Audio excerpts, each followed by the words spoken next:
Ito kaibigan natin na si Boss Jerry. Hoy. Ayun. Boss, yung bang sa'yo, halos kasabay lang tayo na magpabunga ya. Medyo malalaki na yung konti sa akin dito, boss. Nauna kaya yata ng kalating buwan no? Parang gano'n. Mga ganun siguro. May mga ganito na ako may ayun malapit na mag-gasaresa palikan niya. Nauna siya sa atin, mga kaagri. Pero halos karamihan, puro mga ganun rin, mga matanghito rin sa akin. Kaya dire-diretso, talaga sa pag-anak. May lumulusot pa ba na bulaklak? Sa akin, hanggang ngayon may lumulusot pa. Ayos pala. Kaya alaga talaga sa spray. Good morning sa inyo mga kaagri. Sa panibagong vlogs na naman tayo. Harvest na naman tayo ng kalamansi mga kaagri. At sa ngayon, ang presyo ng kalamansi medyo mababa. 950 lang po naging kuha dito sa akin sa puno. Medyo mababa pa rin. Malikot ang galawan ng kalamansi dito sa lugar namin. Minsan medyo tumataas, minsan mababa. Napitas na natin to, yung natitira nating bunga nung cycle natin ng nakaraan. Ito, tira-tira na lang. Siguro baka maka 20 red bags pa to o 20 buriki pa siguro. Laking bagay pa po yan, pandagdag puhunan pa po natin dito sa ating pinabubungang bago natin. Andiyan na, namimitas na sila. Medyo wala masyadong pitas ang mamitas natin, kaya medyo maraming pumitas ngayon. 15, 15 tao ang pumitas ngayon dito. Kaya may mga pitasin pa tayo at lalaki na rin, may mga nahihinog-hinog na rin tayo, kaya pitas na natin to. Baka sakali lumabas pa yung iba pang bulaklak na to pagka napitas yung bunga ngayon na itong nakasabit na pitasin. Yan mga kaagri. Ito, ano na lang ito, simutin ika nga. Pero ito baka sa bagong taon meron pa siguro to, mga pang 10 bag pa siguro. Pero sa ngayon tansya ko dito baka maka 20 red bag lang yung ano na to Ito pang ilang pitas na natin to sa cycle natin nung nakaraan. Mga kuwal na siguro to, pang 5 na ata ito o pang 4 mga kaagri. Medyo mahina ang naging bunga ng tagulan. Pang 4 na pitas lang pala ngayon. Pero kumita na rin tayo. Kaya lang medyo maliit yung kinita natin dyan sa cycle natin itong tagulan na pinabunga natin. At hindi naman tayo naka volume ng bunga. Hindi rin tayo natapat sa medyo mataas talaga. Natapat lang tayo sa 1,150. Pwede na rin yun mga kaagri. Yung pinakamataas natin 1,150, 2 beses. Tapos ngayon 950 na lang. Sa ibang lugar alam ko medyo mataas dito sa amin talaga medyo mababa pa sa hain.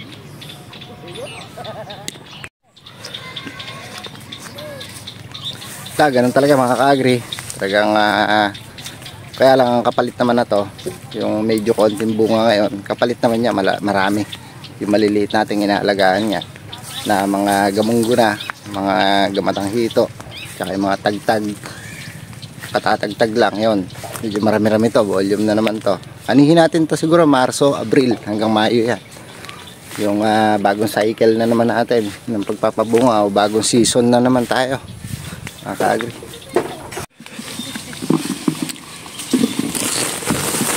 Ito kaibigan natin na si Boss Jerry.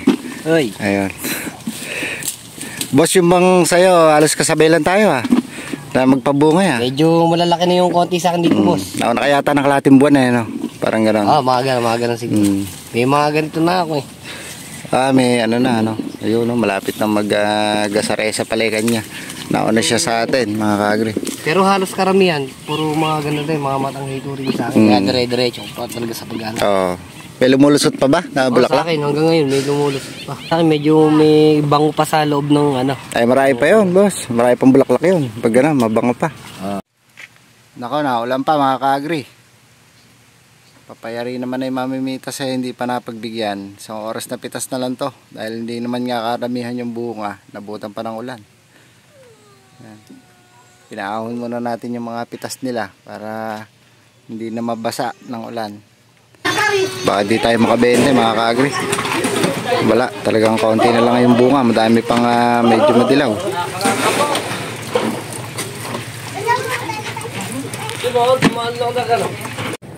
Mga ka-agri, naka-15 red bag tayo ng good at 4 na red bag ng reject. Hindi na natin na-videohan yan, may konting emergency na nangyari kasi nga dito sa ating mga alagang gatasang kalabaw, yung isang bulo natin ay nakita natin kaninang tanghali, medyo yun, napingasa ng tenga. Nakita ko na lang dumudugo nung chinek ko kaninang tanghali, dumudugo yung tenga, napingas. Meron siguro ganito kahaba yung naputol niya. Yun, nakakalungkot lang. Kaya hindi na natin nakuha na mag video kanina. Syempre na tayo nawalan na tayo ng mag video kanina, kalimutan na natin yan. Hindi naman natin gusto yan, yung nangyari na yan.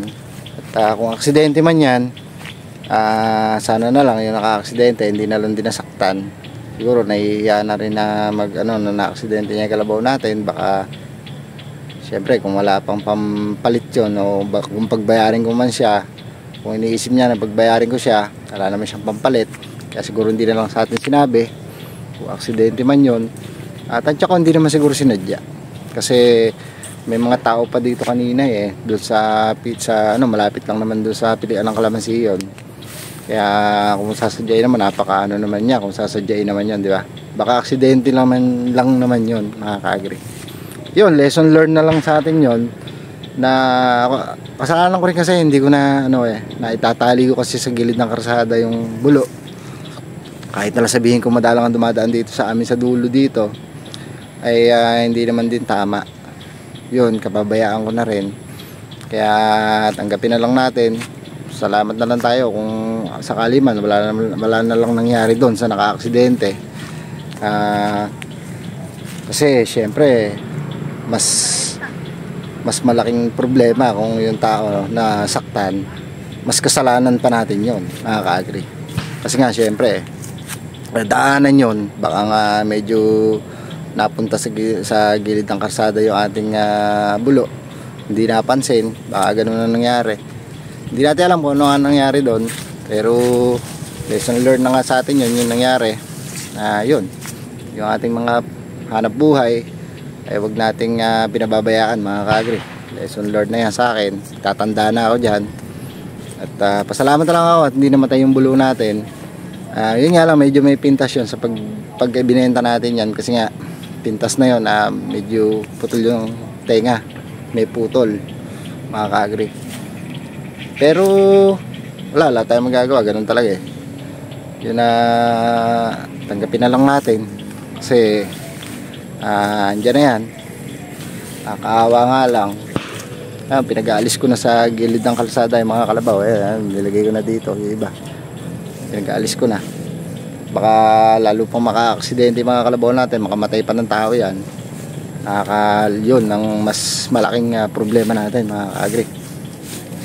Yun, medyo yun, sa mga naghahanap buhay dyan, wag nyo na tulad sa hanap buhay dito sa kalamansi, wag natin pabayaan yan.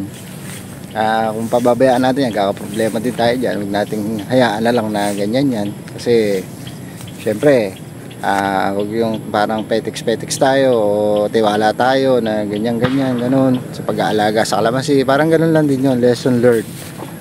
Kung for example nagpapabunga ka tapos hindi mo naman inalaga, madalang tinatamad ka, ang ending yan wala ka rin kitain, wala kang anihin, ganun. Kaya ako, payo ko lang dyan sa mga naghahanap buhay dyan, ingatan po natin yung mga hanap buhay natin, checkin natin lagi at focus tayo lagi, mga ka-agri. Yun, kaya ako, lesson na talaga yan, nangyari na yan. Nakakalungkot lang, nakakawa yung bulo natin, sayang, kasalanan ko rin kasi, mga ka-agri. Lilipat ko na yan doon sa kabila, doon sa farm 2. Yari naman na yung housing nila doon, may flooring na, pwede na rin doon. Medyo may damo pa kasi dito na pampakain, kaya hindi ko pa malipat-lipat. Siguro ang hindi ko pa nililipat, dito ko muna sa balag sila ilalagay, dito sa loob ng farm. Medyo naka-cover naman yan doon sa karsada, kaya hindi na tayo mag-worry dyan na matagis ng sasakyan yan. at maka-aksidente sila. Yun ang nakahihiya na problemang malaki pa, mga ka-agri. Buti na lang, hindi nga namatay. Kaya yun, salamat na lang. Yun, yun, 15 bags nga ang ating good. Medyo mababa, akala ko makaka 20, pero okay na rin yan. Tapos 4 na red bag po, reject, medyo madami. Pero huling pitas na lang yan sa cycle natin itong nakaraan lang. Papasalamat na ako at madami pa rin tayo nakuha. Kahit pa paano may presyo pa naman pangalaga dito sa kalamansi natin. Yun nga lang, wala tayong mga gulay ngayon na inahan eh. Kasi nga nabisi tayo sa Kalabaw. At siguro unahin ko muna yung farm 2. Baka tamnan ko na ngayon ng kalamansi. Mga ilang ano lang. Siguro by January na siguro yun.